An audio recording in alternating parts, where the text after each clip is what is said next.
In 10 years, a dollar will not buy the same products. It's inflation. Inflation is the average increase in the price of a basket of goods and services over time. Inflation reduces the purchasing power of a given quantity of money. As a result, determining the best inflation hedging strategies and investments is critical. A careful investor can plan for inflation by investing in asset classes that do better than the market when inflation is high. Keeping an eye out for inflation in the current economy, here are 8 ways to invest to overcome inflation. But before we start, please like this video and subscribe to the channel for future updates. With that out of the way, let's get started. 8. Leveraged loans. Leveraged loans are offered to enterprises with high debt or bad credit scores. These loans are riskier and thus costlier for the borrower. In most cases, leveraged loans are referred to as collateralized loan obligations, or CLOs. Several loans are packaged together to form single security. The underlying loans ensure that the investor is paid on schedule. The yield on CLOs is often based on a floating rate, making them an inflation hedge. If you're interested in this technique, you should look into the Invesco Senior Loan ETF. Leveraged loans, like all investments, have rewards and hazards. Investing in leveraged loan funds carries risks such as credit default, liquidity, and lack of protection. Leveraged loan borrowers may close their businesses or become insolvent. Leveraged loans are not as liquid as publicly listed securities. Finally, compared to ordinary loans, leveraged loans have fewer constraints protecting the lender. This may expose a fund to more significant losses if the borrower defaults. Number 7. The Bloomberg Aggregate Bond Index. The Bloomberg Aggregate Bond Index is a benchmark for the performance of the U.S. bond market. All types of bonds are included in the index, including government, corporate, taxable, and municipal bonds. Investors can make investments in mutual funds that attempt to replicate the performance of an index. This index is used by many exchange-traded funds, such as the iShares Core US Aggregate Bond ETF. There are some drawbacks to using the Bloomberg US Aggregate Bond Index as your primary source of income in the form of bonds. First and foremost, it benefits the most heavily indebted businesses and government organizations. In contrast to the S&P 500 index, the Bloomberg US Aggregate Bond Index is calculated based on outstanding debt rather than market capitalization. It also has significant government exposure, which means it is not well diversified across bond markets. Number 6. Real estate income. Real estate revenue can be generated by renting out a property. The same may be said about real estate. Property values and the amount a landlord can charge rent rise with inflation, resulting in a gradual increase in the landlord's rental income over time. This aids in keeping up with inflationary pressures. As a result, real estate income is one of the best ways to protect against inflation. To illustrate, take a look at the VanEck Vectors Mortgage REIT Income ETF. Investing in real estate has its advantages and disadvantages. First and foremost, purchasing real estate entails much higher transaction costs as compared to buying shares of stock. 2 are illiquid, which means that they cannot be sold quickly without losing a significant amount of value. Purchasing a home necessitates spending money on administration and maintenance, which can soon mount up. To put it simply, investing in real estate comes with a lot of money and legal risk. Number 5. The S&P 500. In the long run, stocks have the most significant upside potential. In general, enterprises requiring minimal capital benefit from inflation, whereas businesses engaged in natural resources are inflation losers.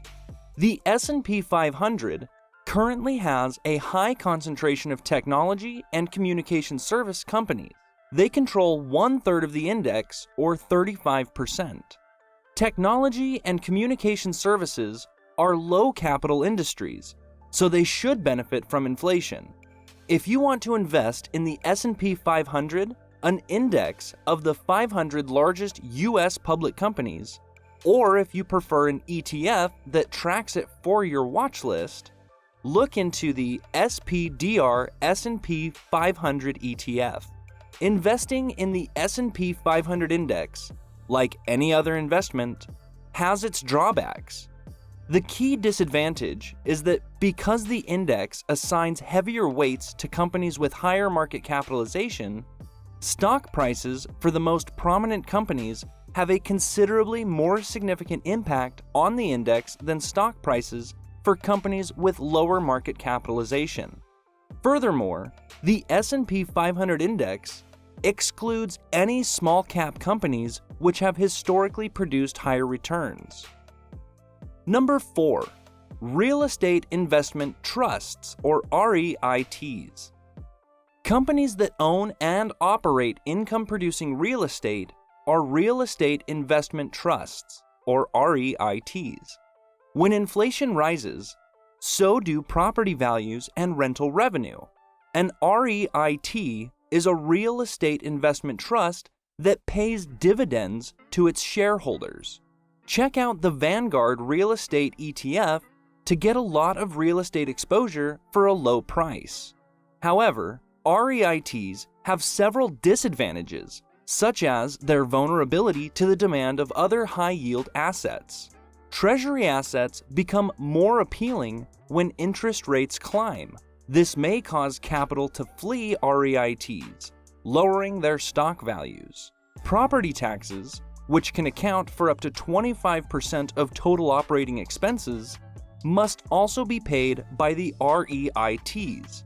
If state or municipal governments elect to raise property taxes to make up for budget shortfalls, cash flows to shareholders will be considerably reduced. Finally, while REITs offer significant returns, dividends must be taxed. Tax rates are usually higher than the 15% that most dividends are currently taxed. Many REIT dividends qualify as ordinary income, which is taxed at a higher rate than dividends. Number 3. A 60-40 stock bond portfolio. A 60-40 stock bond portfolio is considered a safe, classic balance of equities and bonds in a conservative strategy. Consider investing in the dimensional DFA Global Allocation 60-40 portfolio. If you don't want to do the work yourself and don't want to pay an investment professional to put together a portfolio for you, a simple, basic investment plan is a 60-40 stock and bond portfolio. It does, however, have some drawbacks, as do all investment strategies. A 60-40 portfolio will underperform over time when compared to an all-equity process. In addition, because of compounding interest, a 60-40 portfolio may lose a lot of money over long periods. It's crucial to remember that while a 60-40 portfolio can help you buffer against inflation and keep you safe, you'll likely miss out on rewards compared to a more prominent stock component portfolio. Number 2. Commodities. Grain, precious metals, electricity, oil, beef, orange juice, and natural gas are all commodities, as are foreign currencies, emissions, and other financial instruments. Commodities and inflation have a special relationship in which entities serve as a predictor of future inflation. The price of the items that a thing is used to make rises in tandem with the cost of the commodity. Fortunately, commodities can be broadly invested via exchange-traded funds. A commodity ETF worth examining is the iShares S&P GSCI Commodity Indexed Trust. Before investing in commodities, investors should be aware that they are highly volatile, and commodity trading should be approached with prudence. Because things are based on demand and supply, a slight change in store due to geopolitical tensions or conflicts can harm commodity prices. And number one for our list today, gold. Gold has long been thought to be a good inflation hedge. In reality, many people have looked to gold as an alternative currency, especially in countries where the national currency is depreciating. When their own money fails, these countries often resort to gold or other strong coins. Gold, for the most part, is a genuine, tangible asset that retains its value. Gold, on the other hand, isn't a foolproof inflation hedge. As a result of rising inflation, central banks are more likely to raise interest rates as part of their monetary policy. Hanging on to a non-yielding asset like gold is less valuable than holding on to one that does, especially when interest rates are higher, implying higher yields. There are better assets to invest in when it comes to inflation protection. Diversification is essential in any portfolio. If you are thinking about investing in gold, the SPDR Gold Shares ETF is a good option. So, which of these ways will make you the most money?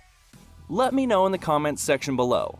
If you enjoyed this video and would like to hear from us again, please don't forget to click the like button and subscribe to our channel before you go. As always, thanks for watching.